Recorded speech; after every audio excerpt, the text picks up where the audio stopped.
হিজরি সালের 12 মাসের মধ্যে সর্বশেষ মাসটির নাম হচ্ছে জিলহজ।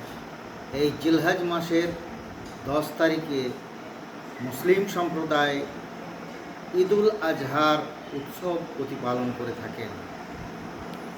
এই দিনটি সারা মুসলিম জাহানের মানুষের কাছে একটি গুরুত্বপূর্ণ পবিত্র একটা ঐতিহ্যপূর্ণ দিন।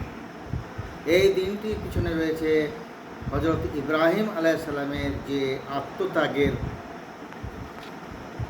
যে উৎসর্গের ইতিহাস, সেই ইতিহাসকে স্মরণ করে এই উৎসব প্রতিপালন হয়।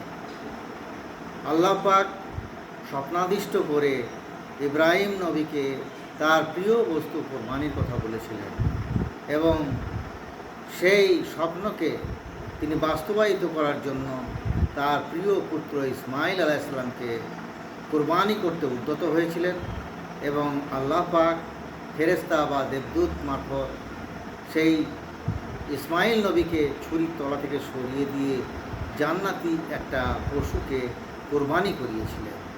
সেই ঘটনাকে পুনরাবৃত্তি করেই এই কোরবানির উৎসব হয়। এই কোরবানির উৎসব মূলত আমাদের মনের মধ্যে যে পশুত্ব বিরাজ করে, আমাদের যে ষড়রিপু, আমাদের মনের যে কুপ্রবৃত্তি, সেই রিপুগুলোকে দমন করা এবং আমাদের মনের যে পশুত্ব আছে সেইগুলোকে পরিত্যাগ করার উদ্দেশ্যেই আমাদের এই পশু কুরবানি দেওয়ার পদ্ধতি। তাই আমাদের যদি কোরবানিকে সার্থক করতে হয় তাহলে আমাদের মনের মধ্যে যে কুপ্রবৃত্তি রয়েছে সেগুলোকে অবশ্যই পরিত্যাগ করতে হবে।